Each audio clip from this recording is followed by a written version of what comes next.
Hello friends, this is Shahbaz and you are watching our YouTube channel विदिक जागरूकता।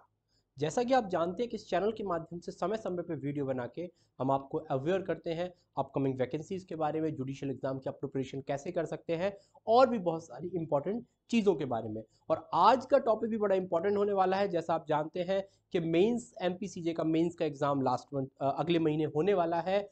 बहुत सारे बच्चे एमपीएस की तैयारी कर रहे हैं और काफ़ी बच्चे मुझसे बहुत दिनों से पूछ रहे थे कि आप सर टॉपिक्स बता दीजिए, मेंस की आर्टिकल राइटिंग में कौन कौन से टॉपिक्स आ सकते हैं। तो आज हम कुछ इंपॉर्टेंट टॉपिक्स जो चल रहे हैं या जो आने की पॉसिबिलिटी है उनके बारे में बात करेंगे। पिछली बार भी मैंने टॉपिक्स बताए थे और उसमें से लगभग लगभग 2 टॉपिक्स आ गए थे। इस बार भी पूरी पूरी संभावना रहेगी इन टॉपिक से या इनसे रिलेटेड कोई टॉपिक आपसे पूछे जा सकते हैं। तो आज की वीडियो में हम मेंस से रिलेटेड टॉपिक के बारे में बात करने वाले हैं। लेकिन उसके पहले बता दूं कि आप अगर जुडिशियल एग्जाम की प्रिपरेशन कर रहे हैं और अगर अभी तक आपने अनअकैडमी के चैनल को अनअकैडमी को अगर आपने अभी तक डाउनलोड नहीं किया है, अनअकैडमी को डाउनलोड कर लीजिए, सब्सक्रिप्शन भी ले सकते हैं। अगर आप वहां पे कोड यूज करते हैं शाबाश 10, तो जैसे ही शाबाश 10 आप कोड यूज करोगे आपको अभी 10 की जगह 20% डिस्काउंट मिल रहा है। और अगर अनअकैडमी के साथ जुड़ते हैं, सब्सक्रिप्शन आज लेते हैं, आपकी जुडिशियल एग्जाम की प्रिपरेशन में हेल्प मिलेगी। एमपी एडीपीओ की क्लासेस मैं भी वहां पे ले रहा हूं। इसके साथ साथ वो मैं वहां पे फ्री कंटेंट आपको ऑलरेडी प्रोवाइड करा रहा हूं। बहुत सारे बैचेस हैं, मेंस का बैच भी वहां पे चल रहा है। तो हर एग्जाम की आपको तैयारी वहां पे कराई जा रही है। इसके साथ साथ अगर बात करूं कि अनअकैडमी के स्पेशल फीचर्स की तरफ जाते हैं तो इंटरेक्टिव लाइव क्लासेस आपको मिल रही है, पोल फॉर लर्नर है, रेज अ हैंड है, नेवर मिस अ क्लास और लेक्चर नोट और एनी टाइम फॉर एनीवेयर।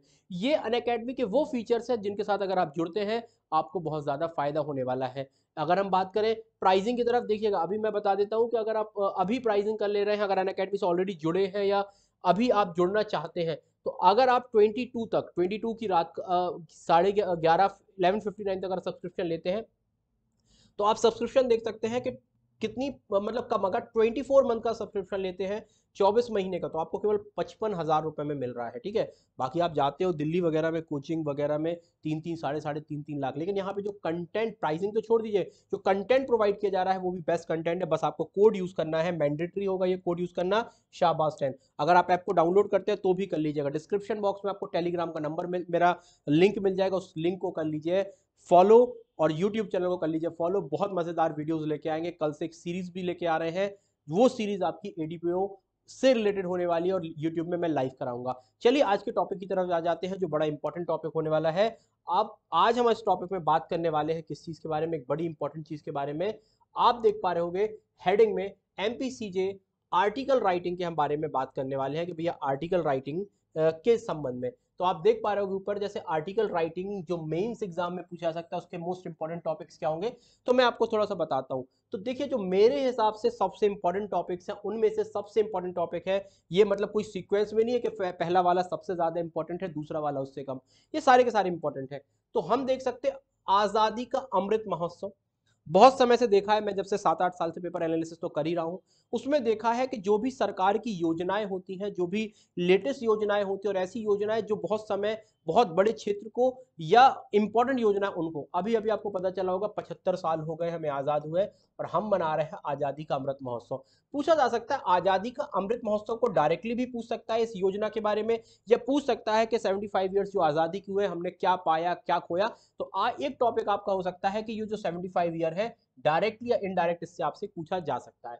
दूसरा, raising legal age of marriage for women, महिलाओं की जो एज बढ़ाई जा रही है, या महिलाओं के साथ आप इसके साथ मैन भी लिख सकते हैं, जो एज बढ़ाई जा रही है। आपको पता होगा अभी जो उम्र थी वो 18 और 21 है, अब जो उम्र है वो 21 और 24 होने वाली है। इसको आपको लीगल और सोशल आपसे पूछा जा सकता है, लीगल और सोशल ऐसे क्या इसके आपको जब भी इन प्रकार की चीजें लिखनी है आपको दोनों प्रकार से लिखना है। ठीक है, जब भी आप इन टॉपिक्स को लिखोगे आपको इसका अच्छाइयाँ भी बतानी है और कहीं कहीं इसको क्रिटिसाइज भी करना है अगर इसमें कुछ कमियां हैं। तो हम बात इसमें आपको क्या लिखोगे कि भैया अगर एज बढ़ा रहे हैं तो उसके क्या क्या बेनिफिट्स होंगे, क्या क्या इंडिविजुअल को बेनिफिट्स होंगे, क्या क्या कंट्री को बेनिफिट्स होंगे, और क्या इसके कोई डिसएडवांटेज है वो भी हमें यहाँ पे लिखना पड़ेगा। इसके साथ साथ ई लर्निंग, आप देख रहे हो जब से कोविड आया है ई लर्निंग बहुत ज्यादा बढ़ चुकी है। The future of education system, अब भैया एजुकेशन सिस्टम का फ्यूचर क्या होने वाला है, और जिसको हम ऑनलाइन एजुकेशन बोलेंगे ये हमें लिखना है। इसके साथ साथ याद रखिएगा जब भी हम ऑनलाइन एजुकेशन को लिखेंगे तो बहुत सारे बेनिफिट्स भी इसके हमें बताने हैं, और अगर इसकी कोई डिसएडवांटेज है वो भी बताना है कि क्या क्या इसके डिसएडवांटेज हो रहे हैं, जैसे हेल्थ से रिलेटेड डिसएडवांटेज हो रहे हैं, एक फिजिकल प्रेजेंस नहीं हो पा रही है, टीचर और स्टूडेंट का कनेक्शन नहीं बन पा रहा, लेकिन इसके कुछ फायदे भी है कि घर बैठे बेस्ट आप पढ़ सकते हो, कहीं जाने की जरूरत नहीं है, आपके मोबाइल पर आपके लैपटॉप पे ही आपका एजुकेटर आपको पढ़ा रहा है। इसके साथ हम बात करते हैं एक और इंपॉर्टेंट टॉपिक है right to religion. Right to religion जो लाउड स्पीकर से रिलेटेड आपसे पूछा सकता है। आप देख रहे होगे कि बहुत समय से लाउड स्पीकर, चाहे वो मंदिरों पे हो मस्जिदों पे हो, जो लाउड स्पीकर लगते हैं, और आपने ये महाराष्ट्र के कॉन्टेक्स्ट में देखा होगा, वहां पे क्या हुआ था, थोड़ा कंट्रोवर्सी हुई और लगभग लगभग सारे इंडिया में कंट्रोवर्सी चल रही है। तो इससे रिलेटेड पूछा सकता है कि भैया राइट टू रिलीजन है वो आपको कहां तक है राइट टू रिलीजन, और क्या राइट टू रिलीजन के अधीन, ठीक है, जो आपके स्पीकर होता है, लेवल ऑफ स्पीकर्स वगैरह होते हैं, ये चीजें आएंगी कि नहीं आएंगी। ठीक है, लेवल स्पीकर वगैरह आपसे पूछा जा सकता है राइट टू, ठीक है, या आप लाउड स्पीकर, इसको इन्होंने थोड़ा सा जो टाइपिंग किया उन्होंने गलत लिख दिया है, आप इसको लाउड स्पीकर लिख सकते हो, यहाँ पे लाउड स्पीकर की आपसे बात की जा सकती है।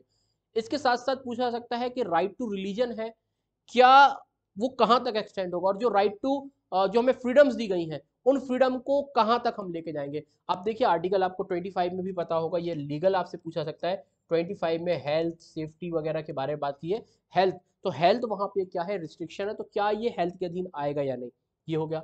इसके बाद है ग्रोइंग, ठीक है, ग्रोइंग ट्रेंड्स ऑन प्राइवेटाइजेशन। अब भैया हर चीज प्राइवेट हो रही है, तो इस प्राइवेटाइजेशन का क्या क्या फायदे हैं, कुछ डेफिनेटली फायदे हैं और कुछ इसके नुकसान भी है। तो आपको बताना है जो प्राइवेटाइजेशन, इसको इसको भी अपन जो ऐसे लिखेंगे दोनों प्रकार से, क्या क्या फायदे हैं क्या क्या नुकसान है, क्या प्राइवेटाइजेशन ज्यादा फायदेमंद है ज्यादा नुकसान है, आपको अपने हिसाब से देखना है। प्राइवेटाइजेशन पे भी आपका एक टॉपिक पूछा जा सकता है। इसके साथ साथ बहुत इंपॉर्टेंट टॉपिक है अभी का, right to religion versus freedom of speech and expression. अब ये जो कॉन्टेक्स्ट है, या तो डायरेक्टली इस हेडिंग से पूछ लेगा, या किसी भी, आपने अभी केस सुना होगा नुपुर शर्मा का, ठीक है, नुपुर शर्मा का भी आपने केस सुना होगा। तो नुपुर शर्मा के केस में क्या हुआ था, कुछ लोग कह रहे थे राइट टू रिलीजन है भैया, राइट टू रिलीजन के तहत, कुछ लोग कह रहे थे फ्रीडम ऑफ स्पीच और एक्सप्रेशन है। अब जब दोनों एक दूसरे के सामने आएंगी, राइट टू रिलीजन और जब फ्रीडम ऑफ स्पीच और एक्सप्रेशन के सामने आएगा, तो होगा क्या, ये आपसे एक टॉपिक पूछा सकता है। नुपुर शर्मा का कॉन्टेक्स्ट होगा, या बहुत सारे जो अभी चीजें घटनाएं चल रही हैं, चाहे वो जोधपुर की घटना हो चाहे कोई और घटना हो, इसके कॉन्टेक्स्ट में आपसे पूछा सकता है। और एक और important topic, anti defection law. क्या एंटी डिफेक्शन लॉ को और मजबूत करने की जरूरत है। व्यक्ति क्या कर रहे हैं, किसी पार्टी से जीत के आते हैं, किसी पार्टी में चले जाते हैं। अभी आपने रिसेंटली महाराष्ट्र और गोवा का एग्जाम्पल देखा, इसके पहले एमपी का भी आप एग्जाम्पल देख चुके हैं, कर्नाटका भी देख चुके, बहुत सारे।